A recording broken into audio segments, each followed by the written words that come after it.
Welcome back to our boot camp stage. You've been here before. I have. It's so nice to have you back. Thanks for inviting me back. Very excited to talk to you today. Let's start by just sharing a little bit about your journey and your sort of journey through your arts career thus far. So let me introduce myself. I'm Terri Freeman. I am a Black woman who is a boomer, probably the only one in the room. I have on dark blue jeans, a white shirt, and a brown suede-ish jacket. And I'm so happy to be here. I am president of the Reginald F. Lewis Museum of Maryland African American History and Culture, have served in that capacity for the past almost 4 years. Prior to that, I was president of the National Civil Rights Museum in Memphis, Tennessee, at the Lorraine Motel where Martin Luther King Jr. was assassinated. So my tenure in the arts and culture community has only been about 10 years, but prior to that, I worked in philanthropy for way too long. So that really is my background. But before we get into the hard questions, I just have to give a shout out. I heard us talk about the Jonas Brothers, and okay, so I know who they are, but okay. I heard us talk about the Gilmore Girls, and I'm like, never seen the show ever in my life. I heard us talk about Taylor Swift. I do know who Taylor Swift is. But whoever is doing the music in between the breaks. And that is Donna. Where is she? And whoever, I call it. There she is. Where are you? Coulter, right there. Girl. Stand up.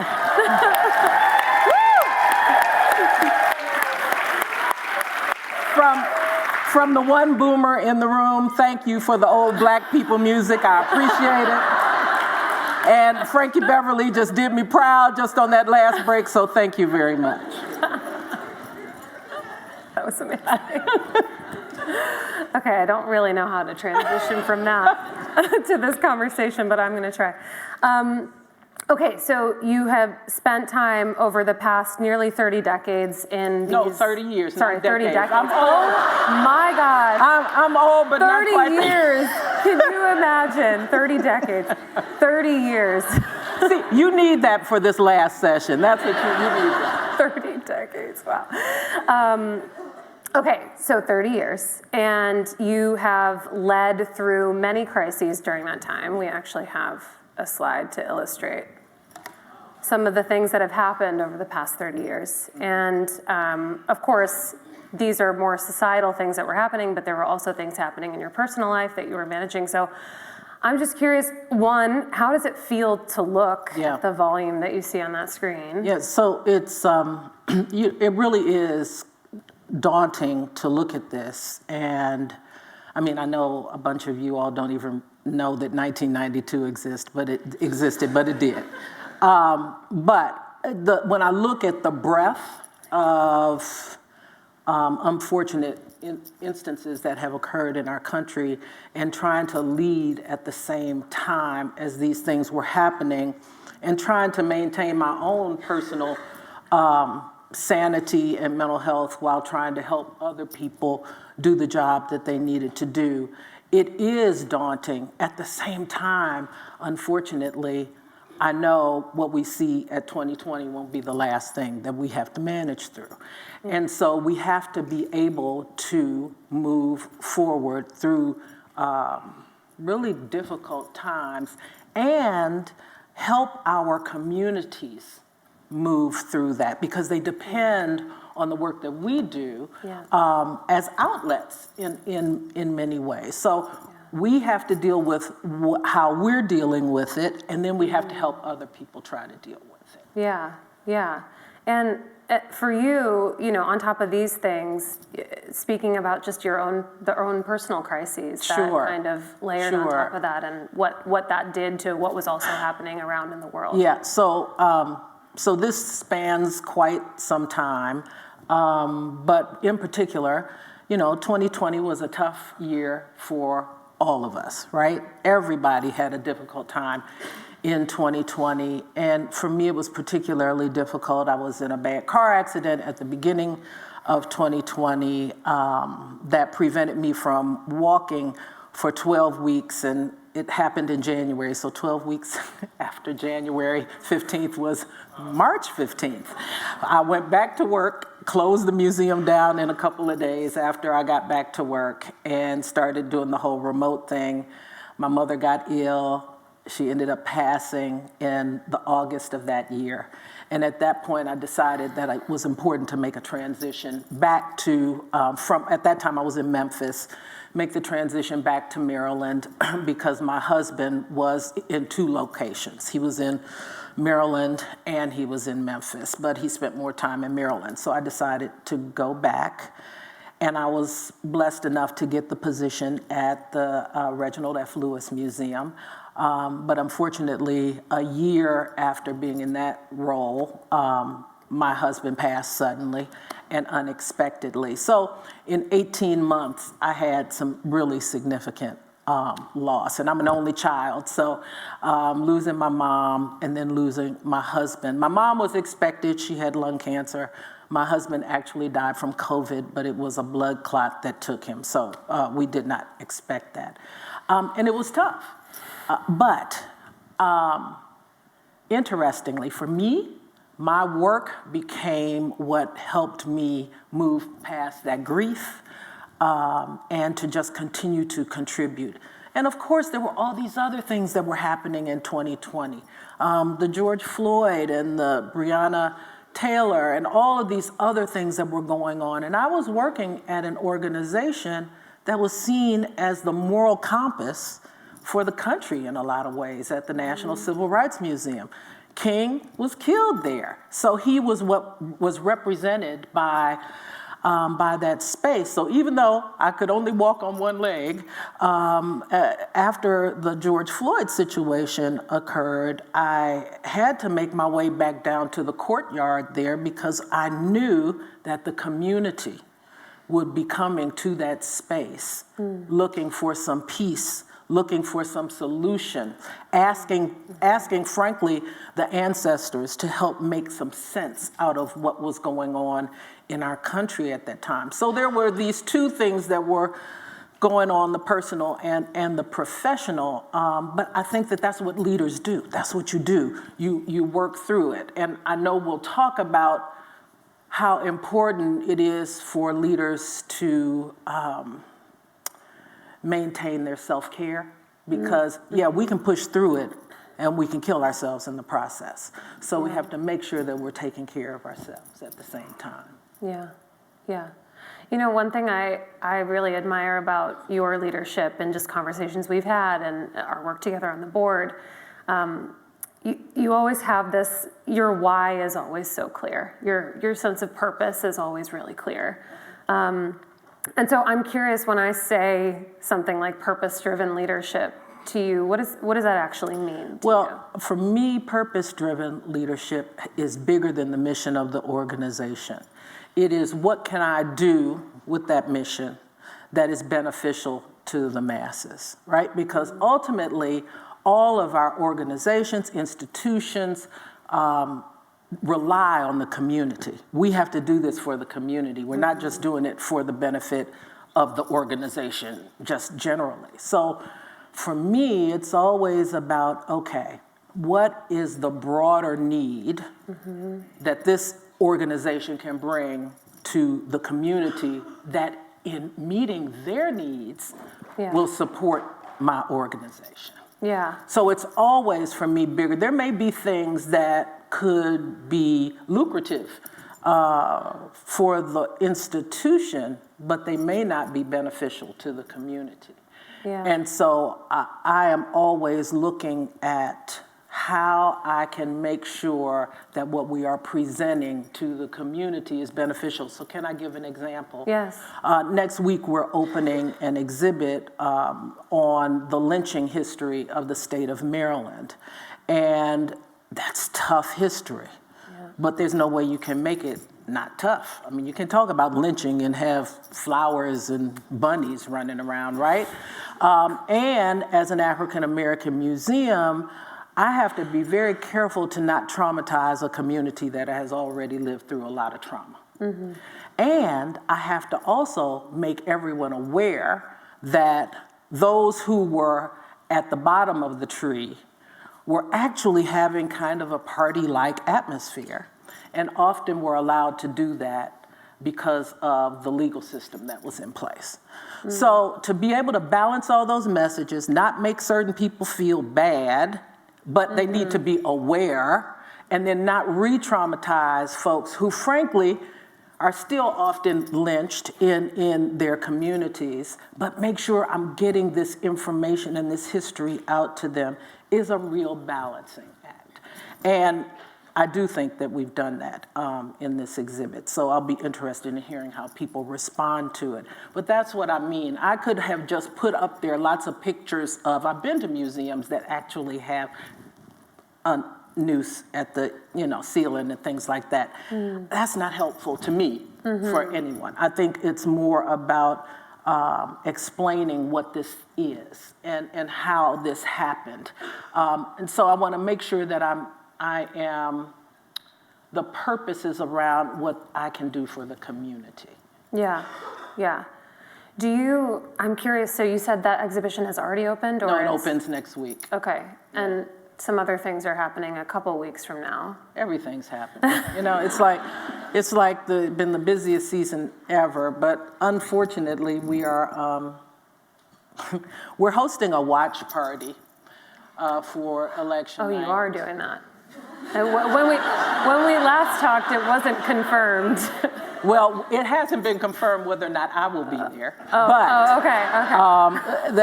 They are hosting a watch party, and even in that, we're nonpartisan. We received some funding from the state of Maryland, so we have to be nonpartisan. We can't. We have to open the doors to everyone who comes in the museum. And again, it's a balancing act on, okay, how do we want to handle this? I don't want to handle it at all, but the decision has been made that we would go ahead and have this watch party. And then next year, we're planning for our 20th anniversary. And so that's a big deal because lots of people didn't think our museum would last 20 years. And so I'm kind of ready to rub it in people's faces that we're still here. And in that work, we'll spend a lot of time talking about our namesake, Reginald F. Lewis, who was the first African-American to do $1 billion buyout deal on Wall Street back in the 1980s, I believe it was. And too few people know who he was, and he's from Baltimore. So we'll talk a lot about Black entrepreneurship, Black wealth, that sort of thing. But again, that conversation, even in a community like Baltimore, where you have a significant number of people who are impoverished, is a tricky one. And I want to make sure that it's beneficial to the community, not just to those folks, frankly, who already have wealth. That's not my interest. My interest is in helping the people who need the information the most be able to use it. Yeah. In going back to the watch party, just because you and I had talked about that a little bit before, and you had mentioned to me that in the sort of conflict of whether or not to do it and how to navigate that situation, you felt like it was something that the community needed, right? It was something that they had they asked for it? Yes, they did. Is that how it came about? Yeah. They did. They asked for it, and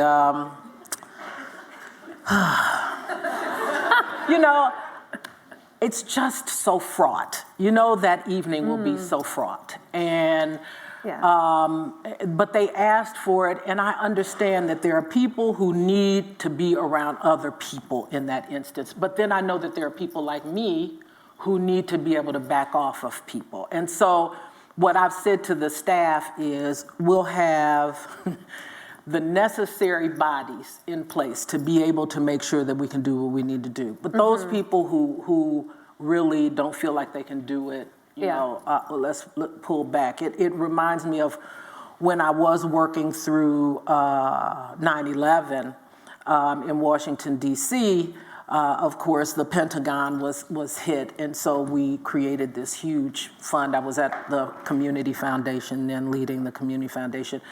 And we created this huge fund to support folks who were affected by 9/11.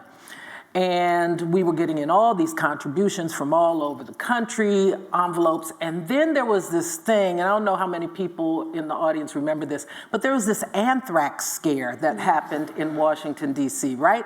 And so anthrax was this white powder that could kill you if you looked at it. And and they were saying, if you don't recognize the handwriting and it's from a different place than usual, don't open the envelope. And there we are with literally post office bins full of envelopes from strange people in strange places. And I was like, okay, we got to open these envelopes. But what I said to the staff was, if you don't feel comfortable, don't worry about it. We'll get them opened if you don't feel comfortable. So, this whole idea of leading through all of these difficulties and balancing and doing things that are, because the staff are a part of the community, okay? Meeting the needs of the community is really important. Yeah. I'm gonna actually tab us a little bit here because I want to talk about people because you have already talked a lot about people, and I know from what I know about you, you feel like you're nothing without your people, and those people being the people that you work with, those people being the community that you serve. Can you talk about how through all of these crises that you've led through, what does it look like to lead empathetically through that? How do you put empathy and compassion in times of hardship, in times of uncertainty, where us as human beings are really struggling to just exist, let alone work? How do you do that? Well, I think we have to be in tune with the people who work for us. I think we have to be able to really we have to be able to discern the cues that people give us about how they are, where they are, especially when you're doing work that may be difficult or may be politically charged, meaning I don't mean political with a big P, I mean political with a small p. It may be based on what's going on in the community. I mean, we've had some conversations in my office about what's happening in the Middle East. That's a tough conversation. There are people on both sides of this, and then there are people one individual who may be on both sides because we just want human beings to do well, right? We want people to be safe. We want people to be whole. And, sometimes you have to be able to tell that people are only able to do so much. Right. And you have to put in some relief valves for people. That may mean creating a work environment that has spaces within the work environment where people can just chill. They can just go someplace and, because sometimes you need to get away from your coworkers too, right? So sometimes you just need a place to go chill, someplace where you can think, it's quiet, you can put your ear pods in, and you can do what you have to do. Sometimes it's actually creating opportunities for people to have discussion. Sometimes, like in the September 11th situation, it was actually calling in seated massage and aromatherapy to help people just get through their day because they wanted to be there to help other people, but they themselves needed help. So I also think that it's really important to understand your people from a personal perspective because life happens. Yeah. And everybody who walks into the office brings with them a whole lot of tapes, right? We never know how that tape may kind of pan out. Let me give a real recent example. We haven't even had this conversation. So I'm in the office last week and I walk past one of my staff's desk and literally she is sobbing. I mean, just sobbing. And she has an office, but it's glass. And I'm like, oh my gosh, I'm going to have to go in here and talk to this girl. Because I really don't want to know. But I don't want her to sit there and just bawl her eyes out either. And so I go into her office and I ask the dumbest question ever. Are you okay? Well, obviously she wasn't okay.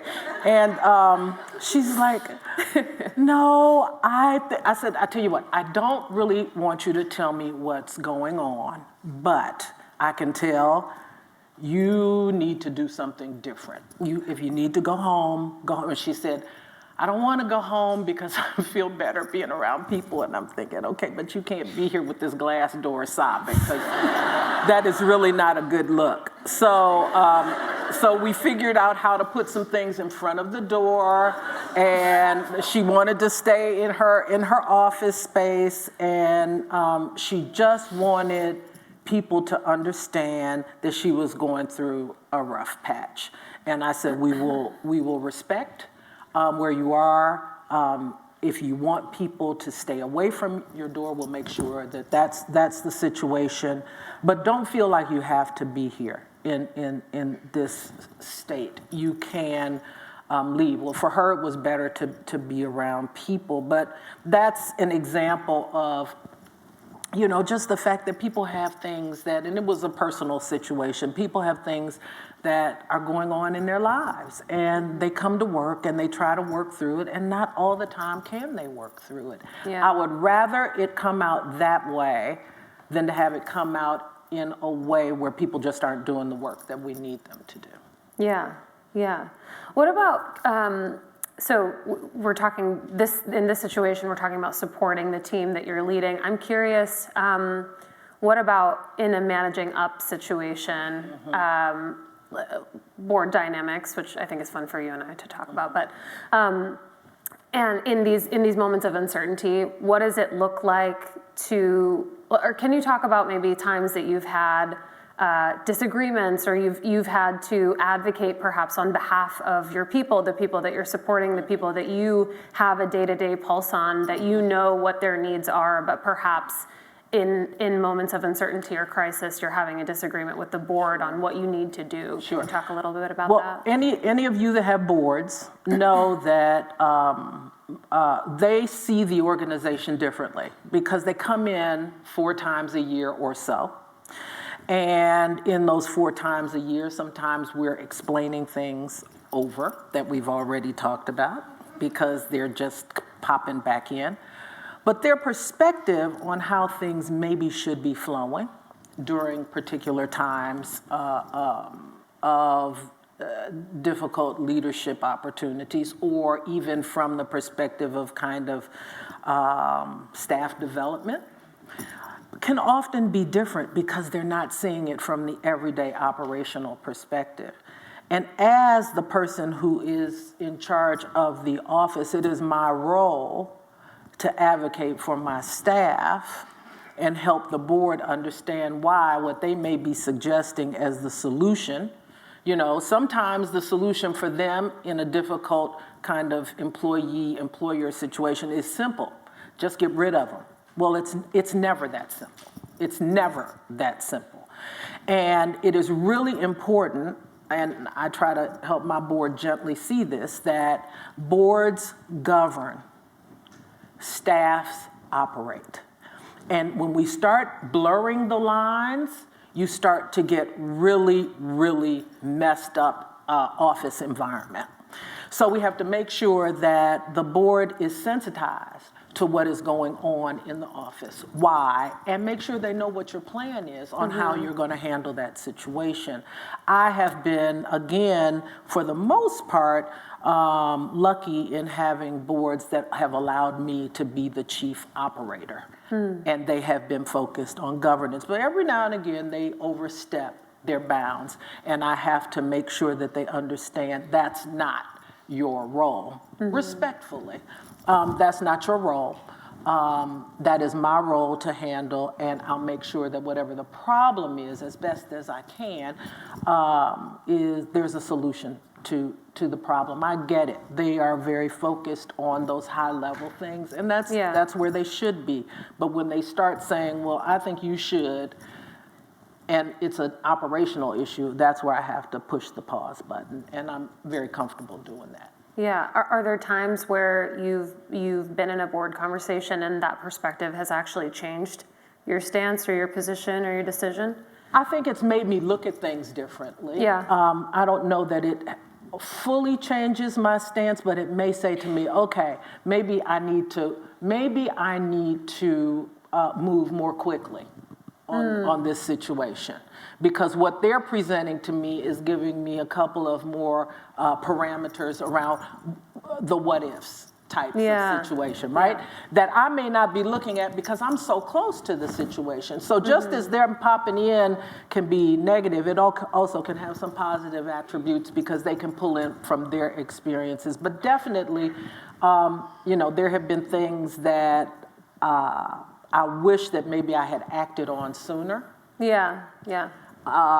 And their counsel could have pushed me to that point, but frankly, I may have been stubborn and decided I know what I'm doing, and I'm not perfect, and so sometimes mistakes have occurred, and the mistake being sometimes you just wait too long. Yeah. So when you say that it's making you make decisions sooner, do you mean the conversation is prioritizing the thing more, or you want to act? It's actually giving me more information to be able to make the decision. Oh, more confidence almost. Yes. Okay, so it's like okay. Yes. Interesting.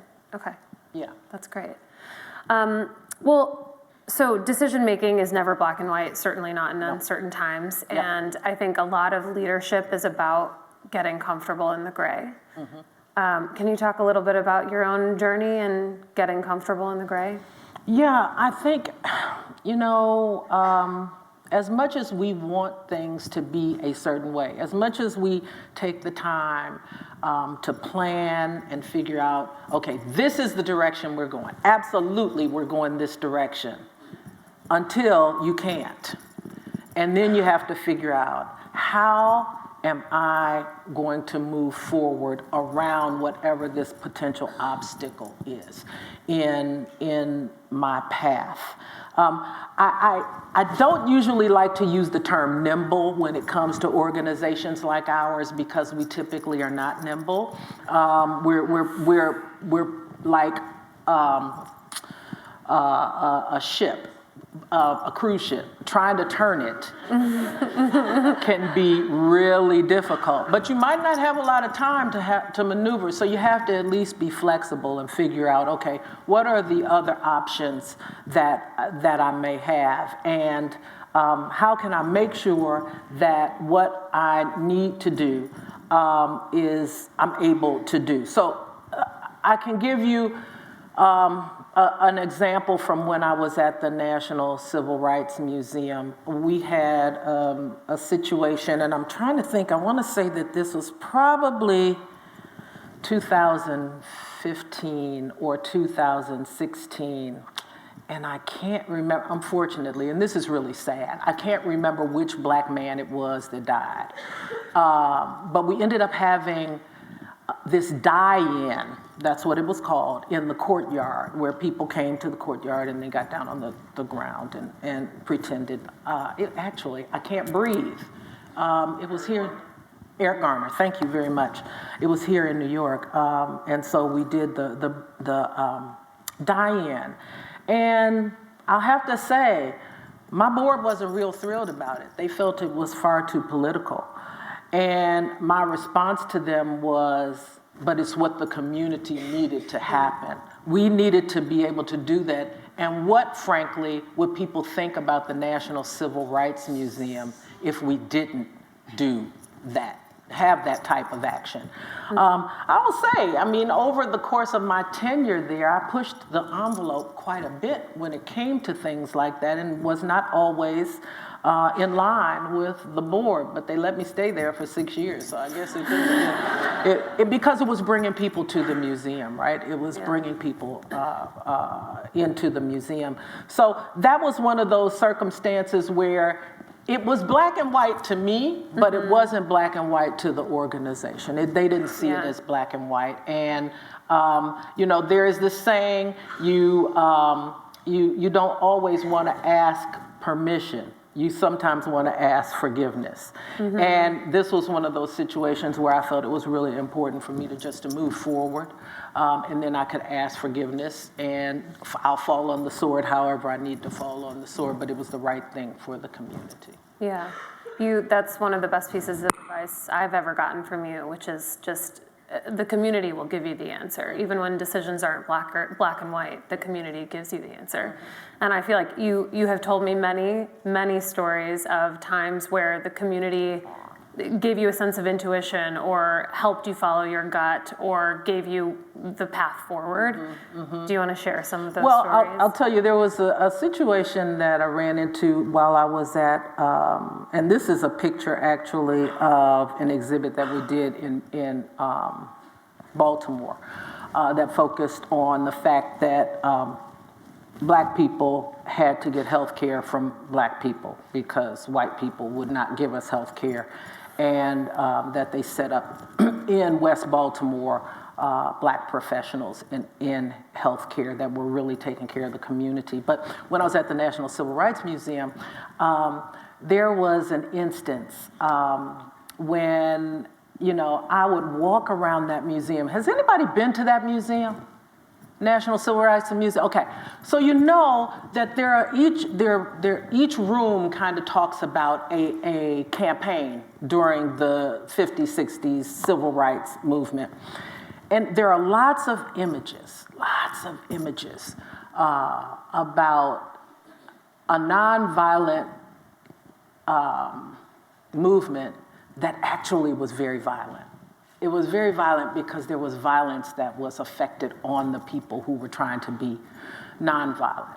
And I would walk through the museum as people were in the museum, and I would just see the emotion on people's faces. It really didn't matter what age. You could feel it. I remember once there was a little girl, she was 13 years old or about that, and she was so moved by what she was seeing that people who were trying to have, you know, the same rights as someone else. She couldn't understand that. First of all, she's 13 years old, so trying to even comprehend why these people don't have these rights. Seeing the violence that was being afforded them, and seeing them kind of move through in this manner that was still, I don't know if I would say it was kind, but it was certainly, they were still the upstanding citizens that they should have always been treated as, right? Even through the difficult period. And it would so impact people. They would get to the museum shop, because you know that's where you need to always end up, right? Because you want to move people to buying something, right? And taking something home with them. And they would just talk to the people in the retail shop about what their experience was and how it changed them and how they couldn't believe what they were seeing. They hadn't learned this information. Nobody told them this. And they were just so moved by the fact that people who were being treated so poorly could then pretty much show, to some degree, in some instances, kindness to those who were treating them so poorly. That was a frequent occurrence. But one story I think that really affected me when I was there was, as I was walking through, as I did on a daily basis, there was a gentleman who was there, looked to be like a granddad with his grandson. And they're walking through the museum, and he's telling these stories, and he's trying to interpret for this young man who looked to be about 9 or so. And finally, I overheard the little boy say, "So what did you do, Granddad?" And it was such a powerful question, because we're always telling young people what they should be doing. But the question should sometimes be asked of us. So what did you do, right? And I always looked at young people differently from that point on in that museum, that I had a responsibility to say to them what I had done or had not done, or why at least. This image here, and this gets back to kind of purpose-driven and being supportive of the community. This was the 2017 Women's March. Now this is Memphis, Tennessee, right? So I had come to Memphis, Tennessee from I had been working in Washington, D.C., and I had seen what was going on in Washington with the Women's March, and I'm thinking, it's Memphis. Okay, so what? 50 people are going to show up or something? Well, clearly from this picture, you can see there were way more than 50 people that showed up. And they asked if they could end the march at the National Civil Rights Museum because of what it stood for, right? Mm-hmm. That it stood for everything that they wanted, that we wanted this Women's March to stand for. And this is what, for me, made that job so wonderful, because I did get an opportunity to, frankly, put Terri into the role, but connect so much with the community. Yeah. And in connecting to the community, then the community affected me in a positive way. Yeah, drove you almost. Mm-hmm. Yeah. And I think it made me a more empathetic leader. Yeah. Connecting with the community, understanding that there were needs. I wasn't just doing a job any longer. I was doing something that was going to be beneficial for a group of folks that was much larger than myself. Are there ways now that in your day-to-day you, like touch points or ways to sort of touch a rock and stay in touch with the community to remind you of that sort of why for you? Well, I think honestly, Priya, I think in my head it's just there. I'm always thinking that that's why I'm doing it. But we're getting ready to open a children's museum in our museum to talk about these stories of African American history in Maryland.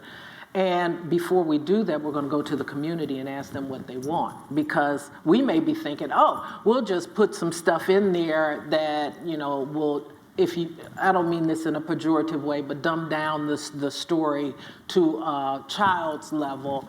And the parents may be thinking, or the guardians or the community may be thinking, well, we need another play space that is going to allow children to move around and get out some of this energy. So we want to make sure that we're meeting the needs of the community, but also ensuring that we have the educational experience for young people that we think is important for everybody to have, frankly, when they come to the museum. Yeah, I love that.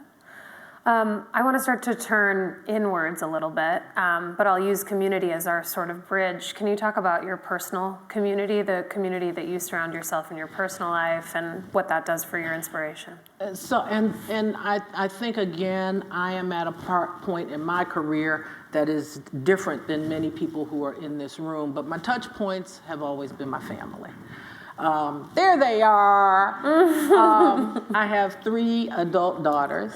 And the picture that is to your right, I guess, the one in the pink is my oldest. She's 35. The one in the middle is my baby girl, and she is 25. And the one on the left there is, she's something else. She'll be 33 on December 1st. And they really are what grounds me. These pictures were in London and headed off to Greece.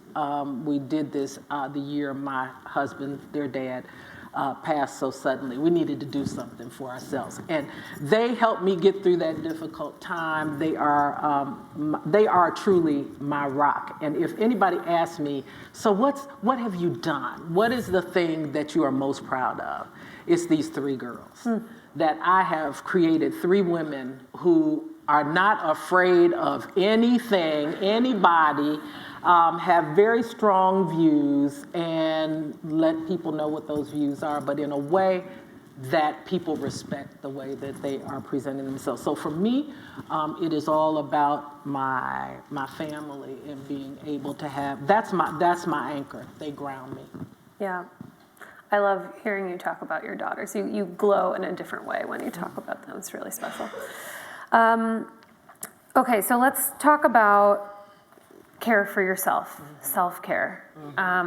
How do you focus on that and prioritize that? It just has to be a thing that I'm always kind of in the back of my mind thinking about. And I think for everybody out here who has a high stress position, if you're in marketing, that's high stress because you're always required to sell the next thing in a lot of ways. And it's very easy for people to point fingers and saying you're not doing what you should be doing. They think you're responsible for you're the other half of the equation when it comes to development and bringing money in. So that's stressful, particularly in an environment where, things are up one day and they're down another. We don't know when the next crisis is going to come, but I tell you what, it's going to come. There will be another crisis that you will have to work through. So I think you have to always give yourself space and time to be able to take care of yourself. And this is what I say about millennials and Gen Z.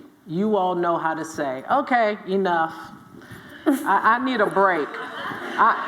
My yoga class is at 4:30. Whereas, boomers, we would just push through it. We would be haggard and just barely being able to get the stuff done, but we just kind of push through. I think it's an incredibly beneficial characteristic to be able to say, I can't. I have to take care of me to be able to come back in here tomorrow and not kill somebody. Right? And so I think that you just have to always have that in the back of your head. For me, that's reading. So like in the morning, I get up, I'm a Wordle nut. I'm not good at it, but I'm a Wordle nut. And so I do Wordle, I do connections, I play another stupid puzzle game before I get out of the bed. I do inspirational reading, all before I even step foot out of the bed. And I have my bathroom mirror has all these affirmations on it that I have written, and I don't focus on all of them every day, but I do focus on a couple of them. And I try to prepare myself on a daily basis for whatever may come my way. But I am a woman of faith, so I pray that whatever comes my way, I will be able to deal with it in a manner that is productive. That's what I want to do. I want to be able to deal with whatever comes at me in a productive manner. But I give myself time now, which I'll tell you, for those of you that are in that age range where you've got young kids, it's hard. That's a hard time because they need you and they need you to focus on, and they don't, and kids don't care. They don't care how bad your day was. So what? Do for me what I need you to do for me, right? And cats are the same way. So, but you just have to give yourself time. Whatever it is that you like to do, give yourself space and time to do some of that. If you can't do it daily, you have to at least give it to yourself weekly. And again, I don't know what's ahead of us with this election, but I'll guarantee you that some way or another, there's going to be some stress involved, some serious stress. You need to take care of yourselves, because if you don't, you are going to be like a cat on a hot tin roof. You're just going to have to be able to take care of yourselves. Build it in. It is a priority. It is a part of the investment that you make in yourself to be able to do the jobs that you do. Yeah. Would you be willing to share any of your affirmations on your mirror? You can tell me no, but I'm curious. Oh, I have to. I can't hardly remember them. That's fine. No, one of them is, the goal is me. Yes. Clap for that. That's one of them. Another is, prayer changes me and I can change things. So through prayer, I become changed, and then I can then affect change in a way. And perfection is for Jesus. It's not for us. Perfection is for Jesus. We work to become perfected, but we never actually get there. And it's important to remember that perfection just can't be what we're focused on. We have to do the best that we can intentionally, with good intention, right? Intention is important, but perfection is not what we are supposed to do. That's not our role. Yeah. So those are some of them. And I change them. You know, I think of things in my head and I'll write it down. And sometimes I put the affirmation on my computer because I need to look at it throughout the day, right? And the other thing is, while I'm not one who is totally into astrology, I kind of am. And so I like to read my horoscope on a daily basis, and it doesn't define my day for me, but it says to me, okay, this is what the atmosphere is like, so I'm going to work within this atmosphere. Yeah. Did you get a good one this morning?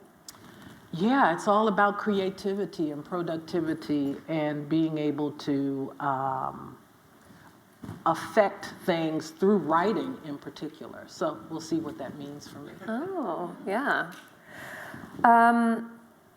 Okay, so you have been in a number of leadership roles. You're a highly accomplished leader, and I'm curious, I want to talk a little bit more about you being what you do and you being separate from what you do. Mm-hmm. And I think it's very easy to, regardless of role, have those things overlap in a healthy way, in an unhealthy way.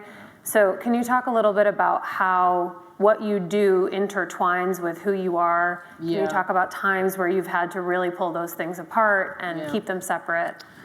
Yeah, I think that happens to all of us, and particularly when you're in leadership roles in these cultural institutions where there aren't a lot of you in the community. So everybody knows who's running the theater, and everybody knows who's running the ballet, and everybody knows who's running this museum. So you are often defined by what you do, right? But you want people to understand that that's not all of who you are. I went to a gallery opening recently at Children's Hospital, a gallery in the hospital in Washington, D.C., and a friend of mine went with me, and we walked in, and the woman who was talking about the event looks up and she says, "Oh, I'm so honored that Terri Freeman is here with us. She's the president of," and I was thinking, I just went because I wanted to see the artwork that was going up on the walls. I didn't go as Terri Freeman, president of the Reginald F. Lewis Museum. I just went as Terri Freeman. And it was a little frustrating for me. And thankfully, he was with me and I could vent to him. But it's one of those things where sometimes you're not able to separate it from the perspective of those people who are external. But I know that ultimately, it only takes one mistake for me to no longer be the president of the Reginald F. Lewis Museum. So I have to be very comfortable in being Terri Lee Freeman. Because those three girls who you saw, those are the people who care the most about me. I'm not fooled by that. I'm not fooled by the accolades. I'm not fooled by the awards. I'm not fooled by any of that. I'm happy that people respect the work that I have done. But I also know you can be here one day. We've seen it, right? Celebrities all the time. Well, you can be here one day, and then the next day you are somewhere on the ground. And so I'm very realistic about that. And I make sure that I know who I am. So trying to ensure that I have a whole body of stuff that I do that has nothing to do with the position. The book club that I'm in, or the vacations that I take. I'll tell you, I'm not one who really allows my social media to be commingled with work stuff. I don't friend people who work with me. You're not my friends. I may like you, but you're not my friends that way, because you never know. Actually, I'm dealing with this right now in my office because of somebody posting something on social media, and the person was a friend of theirs, and now you got foolishness going on. I just think that your social media can be used for the benefit of your organization, but it doesn't mean that everybody that knows you has to be your friend. I have board members that will come on my page and ask to friend me, and I just ghost them. I'm not doing it. You know, because some stuff is not for them to know. So there are ways that you can make sure that there is a separation of church and state, if you will, but still give everything that you need to give to the institution, because you made a contract with that organization that you would do something for them, and you did that in good faith, and you did it because you loved the organization. We have the benefit of working around beauty, whatever form it is, but it's beauty all the time. Oh, look, Black woman genius, beauty all day long. And I am so blessed to be able to do that and not have to make a widget, right? But, you know, even beauty can get ugly after you look at it so long. So we have to be able to distinguish between what is their time and what is my time. Yeah. You have a funny story about your husband in this, and a time when you had to separate. Oh, God. Yeah. Oh, yeah. Can you tell that story? I just think it's so funny.